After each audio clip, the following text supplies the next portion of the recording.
Hello నమస్తే, నేను journalist YNR. Andhra Pradesh ప్రభుత్వానికి ఒక పిచ్చి పట్టుకున్నట్టు కనపడుతుంది. ఏంటి ఆ పిచ్చి అంటే సింగపూర్ పిచ్చి. 2014 నుంచి 19 వరకు ఇదే జపం చేసింది తెలుగుదేశం పార్టీ సర్కారు. తాజాగా కూడా మళ్ళీ సింగపూర్ జపం చేస్తుంది. సింగపూర్ పిచ్చి పట్టునట్టు కనపడుతుంది ప్రభుత్వానికి. అమరావతి రాజధాని నిర్మాణం అంశానికి సంబంధించి ఇప్పటికే భారీగా అప్పులు తెచ్చారు. 60,000 కోట్లు కావాలని మీరు అంచనా వేశారు. ప్రతి ఏటా 15,000 కోట్లు.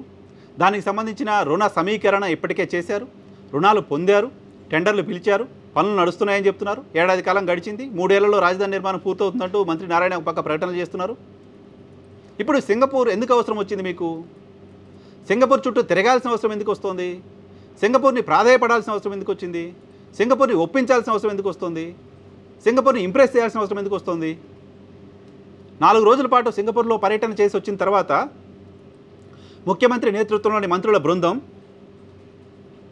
సింగపూర్ ప్రభుత్వం ఇక్కడికి రావడానికి భయపడుతోంది అని మాట్లాడుతోంది.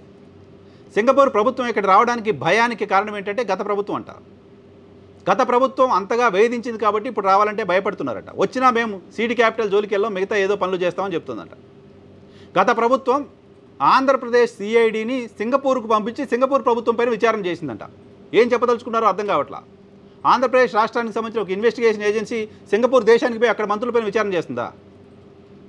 పిచ్చి అనకపోతే ఏమనాలి దీన్ని?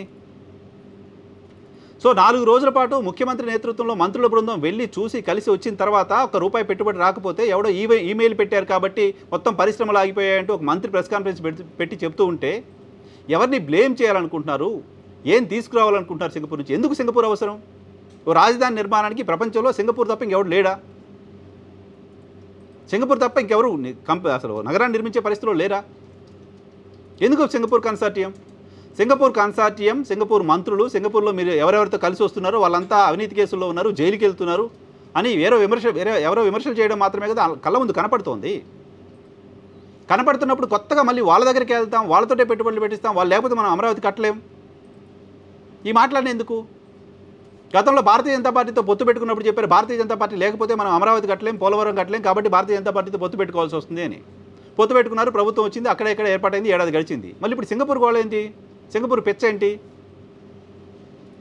నిన్నటి క్యాబినెట్ సమావేశంలో సింగపూర్ని భయపెట్టేశారు జగన్మోహన్ రెడ్డి సర్కార్లో. సో సింగపూర్ ప్రభుత్వాన్ని బలవంతంగా వాళ్ళని బ్రతిమాలి ఒప్పించాల్సి వచ్చింది. వస్తామంటున్నారు కానీ సీడ్ క్యాపిటల్ కట్టమంటున్నారు, ఇంకేదో కడతామంటున్నారు. విశాఖపట్నంలో నిర్వహించే సదస్సుకు కూడా రావడానికి ఎట్టకేలకు నా ప్రయత్నం వల్ల ఒప్పుకున్నారు. మనం ఎట్లయినా వాళ్ళ నమ్మకాన్ని గెయిన్ చేయాలి, వాళ్ళని ఒప్పించాలి, వాళ్ళని మన దారిలోకి తెచ్చుకోవాలి, వాళ్ళు లేకపోతే మనం రాజధాని కట్టలేం. కాబట్టి ప్రతి నెల 4 మంత్రులు వెళ్ళి సింగపూర్ ప్రభుత్వాన్ని కలిసి బ్రతిమాలి రండి. ఓ రాష్ట్ర ప్రభుత్వం క్యాబినెట్ సమావేశంలో తీసుకున్న నిర్ణయం ఇది. అన్ఫార్చునేట్. ప్రతి నెల 3-4 మంత్రులు వెళ్ళి సింగపూర్ ప్రభుత్వాన్ని కలిసి, మంత్రులను కలిసి బ్రతిమాలి, మీరు ఎట్లన్నా రండి బాబు, మీరు వచ్చి రాజధాని కట్టండి అని ప్రాధేయపడాలంట. ప్రాధేయపడి వాళ్ళని ఒప్పించాలట.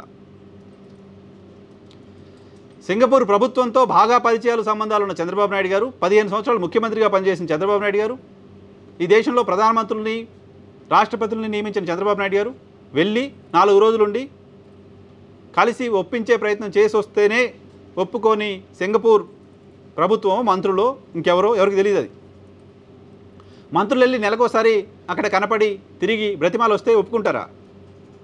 అసలు బ్రతిమాలి తెచ్చుకొని వాళ్ళతో కట్టించాల్సిన అవసరం ఏంటి? ఇంకెవరో కట్టలేని పరిస్థితిలో ఉందా?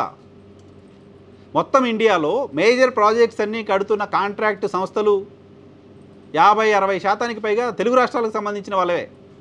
తెలుగు రాష్ట్రాలకు సంబంధించిన కాంట్రాక్టర్లే మొత్తం దేశంలో 40-50% పైగా వర్క్ చేస్తున్నారు. అటువంటిప్పుడు సింగపూర్ లాంటి కన్సార్టియం వచ్చి ఇక్కడ కట్టకపోతే రాజధాని కట్టలేమనే పరిస్థితి ఉంటే ఏం చెప్తారు? రేపు పొద్దున ఎలక్షన్లో ప్రజల దగ్గరికి వెళ్ళి రాజధాని కట్టలేకపోతే? సింగపూర్ వాళ్ళు రాలేదు. సింగపూర్ వాళ్ళు ఎందుకు రాలేదంటే గత జగన్మోహన్ రెడ్డి సర్కార్ వాళ్ళు రాలేదు.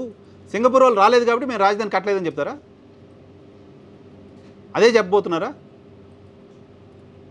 5 ఏళ్ల జగన్మోహన్ రెడ్డి పరిపాలన 164 సీట్లున్న ప్రభుత్వాన్ని కూడా నమ్మలేని పరిస్థితికి సింగపూర్ ప్రభుత్వాన్ని తీసుకొచ్చిందా? ఓ వ్యక్తి ఈమెయిల్కున్న విలువ ఓ ముఖ్యమంత్రి 4 మంత్రుల బృందానికి సింగపూర్లో లేకుండా పోయిందా? సో ప్రభుత్వం ఎన్ని విమర్శలు సింగపూర్ కన్సార్టియం పైన, సింగపూర్ ప్రభుత్వం పైన, సింగపూర్కి చంద్రబాబు నాయుడు గారికి ఉన్న సంబంధాలపైన ఎన్ని విమర్శలు వస్తున్నప్పటికీ పట్టించుకోకుండా సింగపూర్ జపం చేయడం వెనుక, సింగపూర్ పిచ్చి పట్టినట్టు తిరగడం వెనుక ఉద్దేశం ఏంటో రాష్ట్ర ప్రజలకు అర్థమవుతే కూటమి సర్కారుకి ఇబ్బందులు ఖాయం, ఇబ్బందులు తప్పవు. కాబట్టి సింగపూర్ జపం, సింగపూర్ పిచ్చ మానేసి రాజధాని నిర్మాణం పైన, రాజధాని నిర్మాణం గ్రాఫిక్స్లో కాకుండా ప్రాక్టికల్గా నిర్మాణం చేయడం ఎలా ఉంటుంది అనే దానిపైన ప్రభుత్వం దృష్టి పెడితే మంచిది.